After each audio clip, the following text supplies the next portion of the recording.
विशाल जादुई सोने का बकरा। बहुत समय पहले की बात है। एक छोटे से गांव में एक लड़का रहता था जिसका नाम रमेश था। रमेश का परिवार बहुत गरीब था। उनके पास बस थोड़ी सी जमीन और कुछ जानवर थे। एक दिन रमेश ने जंगल में जाने का निश्चय किया ताकि लकड़ी इकट्ठा करके बेच सके और कुछ पैसे कमा सके। जब वह जंगल में गहरा अंदर गया, उसने एक बहुत ही अजीब सी आवाज सुनी। रमेश ने आवाज की दिशा में चलना शुरू किया। कुछ देर बाद उसे एक अद्भुत दृश्य दिखा। एक विशाल जादुई सोने का बकरा एक बड़े पेड़ के नीचे खड़ा था। बकरा सोने का चमक रहा था और उसकी आंखें हीरे जैसी थीं। रमेश ने सोचा कि यह बकरा उसके परिवार के लिए खुशहाली ला सकता है, लेकिन उसे डर भी लगा कि अगर वह बकरे को घर ले गया तो कोई उसे चुरा सकता है।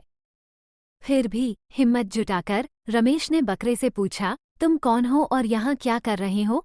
बकरा मुस्कुराया और बोला, मैं एक जादुई बकरा हूँ। मुझे इस जंगल के राजा ने यहाँ छोड़ा है ताकि मैं किसी ऐसे व्यक्ति को मदद कर सकूं जो सच्चे दिल से अच्छा हो। रमेश ने बकरे को अपनी गरीबी की कहानी सुनाई और कहा कि उसे और उसके परिवार को मदद की बहुत जरूरत है। बकरा रमेश की सच्चाई और ईमानदारी से प्रभावित हुआ और कहा, तुम मुझे अपने घर ले जा सकते हो, लेकिन एक शर्त है। तुम मुझे किसी को भी नहीं बेच सकते। अगर तुमने ऐसा किया तो मैं गायब हो जाऊंगा। रमेश ने खुशी खुशी बकरे की शर्त मान ली और उसे अपने घर ले आया। बकरा जादुई था और उसने अपने सोने के बालों से रमेश के परिवार के लिए सोना निकाल दिया। कुछ ही समय में रमेश का परिवार अमीर हो गया और वे अपनी जरूरतें पूरी करने लगे। गांव में बाकी लोग भी रमेश की संपन्नता देखकर हैरान थे। एक दिन एक लालची व्यापारी को बकरे के बारे में पता चला। उसने रमेश को बहुत सारे पैसे देने की पेशकश की, लेकिन रमेश ने मना कर दिया। व्यापारी को बकरे की सच्चाई का पता चल गया था।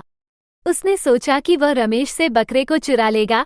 रात में व्यापारी चुपके से रमेश के घर में घुसा और बकरे को चुरा कर ले जाने लगा। जैसे ही उसने बकरे को छुआ, बकरा जादुई चमक के साथ गायब हो गया। व्यापारी हैरान और निराश हो गया। सुबह जब रमेश ने देखा कि बकरा गायब है तो वो बहुत दुखी हुआ, लेकिन उसने अपनी मेहनत से कमाई की और ईमानदारी का रास्ता नहीं छोड़ा। उसके प्रयासों से ही उसे वो सफलता मिली जो उसके पास थी। बकरे के बिना भी रमेश और उसका परिवार खुशहाल और संतुष्ट जीवन जीने लगे।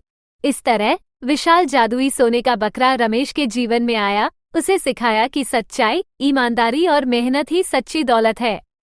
ये कहानी हमें सिखाती है कि चाहे कोई भी परिस्थिति हो, हमें सच्चाई और ईमानदारी के मार्ग पर ही चलना चाहिए। मेहनत और ईमानदारी से ही असली सफलता मिलती है। ऐसी कहानियाँ देखने के लिए वीडियो को लाइक करें, चैनल को सब्सक्राइब करें और शेयर करें।